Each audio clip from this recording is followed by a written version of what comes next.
Hello दोस्तों। आइए सुनते हैं मुंशी प्रेमचंद द्वारा लिखित कहानी धोखा भाग 2। इस तरह कई महीने बीत गए। एक दिन राजा हरिश्चंद्र प्रभा को अपनी चित्रशाला में ले गए। उसके प्रथम भाग में ऐतिहासिक चित्र थे। सामने ही शूरवीर महाराणा प्रताप सिंह का चित्र नजर आया। मुखारविंद से वीरता की ज्योति स्फुटित हो रही थी।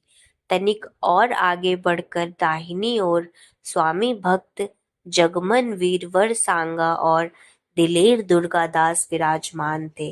बाईं ओर उदार भीम सिंह बैठे हुए थे। राणा प्रताप के सम्मुख महाराष्ट्र के वीर शिवाजी का चित्र था। दूसरे भाग में कर्मयोगी कृष्ण और मर्यादा पुरुषोत्तम राम विराजते थे। चतुर चित्रकारों ने चित्र निर्माण में अपूर्व कौशल दिखलाया था। प्रभा ने प्रताप के पाद पद्मों को चूमा और वह कृष्ण के सामने देर तक नेत्रों में प्रेम और श्रद्धा के आंसू भरे मस्तक झुकाए खड़ी रही। उसके हृदय पे उस समय कलुषित प्रेम का भय खटक रहा था। उसे मालूम होता था कि उन महापुरुषों के चित्र नहीं, उनकी पवित्र आत्माएं हैं। उन्हीं के चरित्र से भारतवर्ष का इतिहास गौरवान्वित है। वे भारत के बहुमूल्य जातीय रत्न, उच्च कोटि के जातीय स्मारक और गगनभेदी जातीय तुमुल ध्वनि है। ऐसी उच्च आत्माओं के सामने खड़े होते उन्हें संकोच होता था। आगे बढ़ी। दूसरा भाग सामने आया। यहाँ ज्ञानमय बुद्ध योग साधन में बैठे हुए देख पड़े।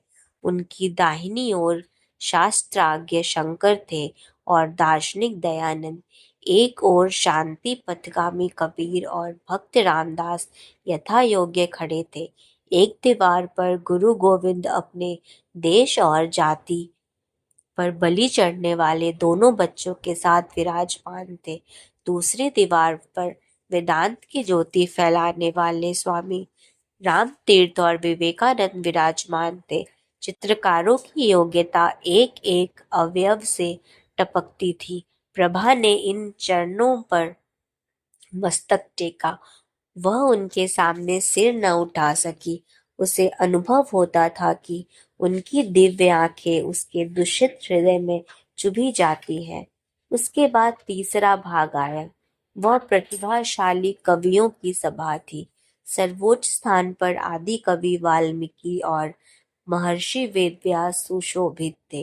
दाहिनी ओर श्रृंगार रस के अद्वितीय कवि कालिदास थे।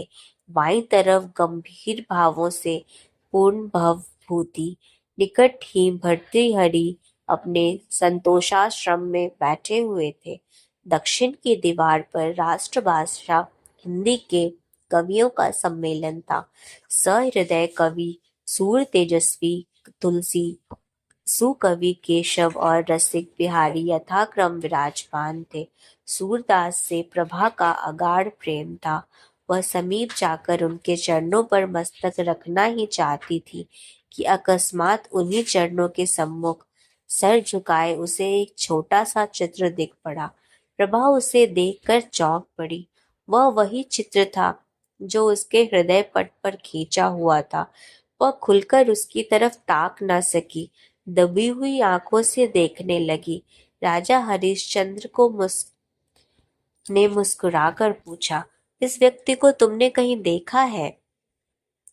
इस प्रश्न से प्रभा का हृदय कांप उठा। जिस तरह मृग शावक व्याघ्र के सामने व्याकुल होकर इधर उधर देखता है, उसी तरह प्रभा अपनी बड़ी बड़ी आंखों से दीवार की ओर ताकने लगी। सोचने लगी, क्या उत्तर दूं? इसको कहीं देखा है? उन्होंने यह प्रश्न मुझसे क्यों किया? कहीं ताड़ तो नहीं गए? हे नारायण, मेरे पद तुम्हारे हाथ हैं, क्यों कर इनकार करूं? मुंह पीला हो गया। सिर झुकाकर क्षीण स्वर से बोली, हाँ, ध्यान आता है कि कहीं देखा है।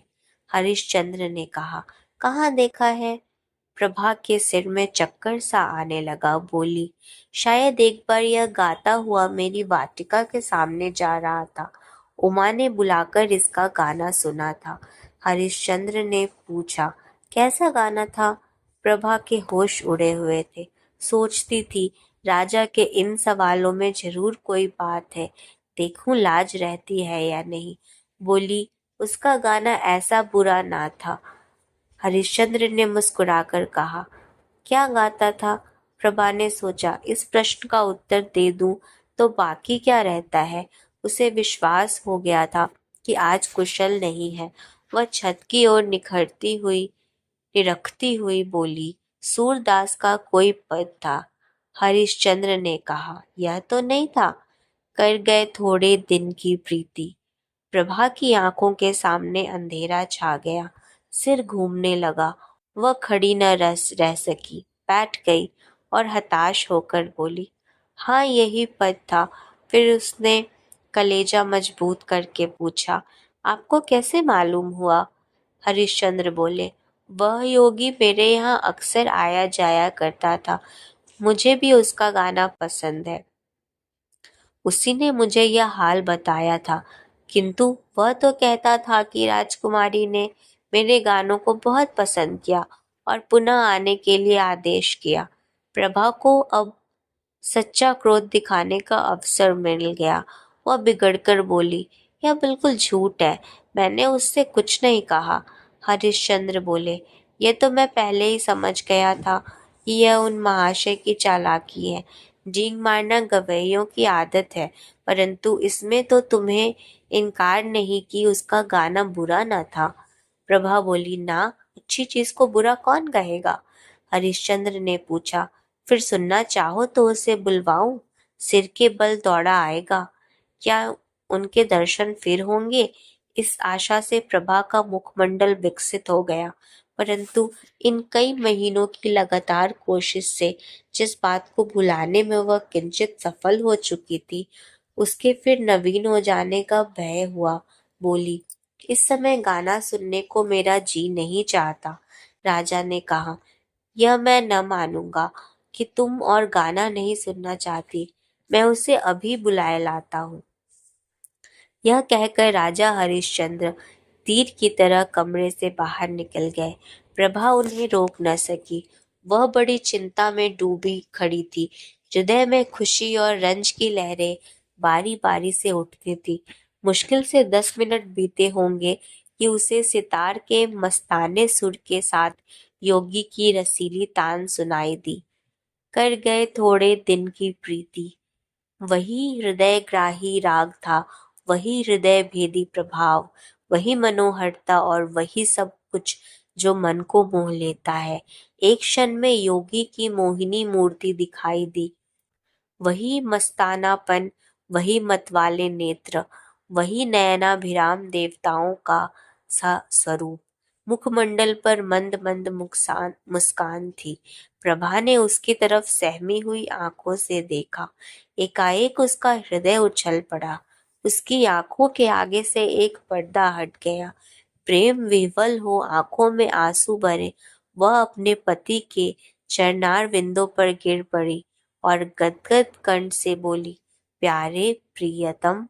राजा हरिश्चंद्र को आज सच्ची विजय प्राप्त हुई। उन्होंने प्रभा को उठाकर छाती से लगा लिया। दोनों आज एक प्राण हो गए। राजा हरिश्चंद्र ने कहा, जानती हो मैंने यह सॉन्ग क्यों रचा था? गाने का मुझे सदा से व्यसन है और सुना है तुम्हें भी इसका शौक है। तुम्हें अपना हृदय भेंट करने से प्रथम एक बार तुम्हारा दर्शन करना आवश्यक प्रतीत हुआ और उसके लिए सबसे सुगम उपाय यही सूझ पड़ा। प्रभा ने अनुराग से देखकर कहा, योगी बनकर तुमने जो कुछ पा लिया वह राजा रहकर कदापि न पा सकते। तुम अब मेरे पति हो और प्रियतम भी हो, और पर तुमने मुझे बड़ा धोखा दिया और मेरी आत्मा को कलंकित किया। इसका उत्तरदाता कौन होगा?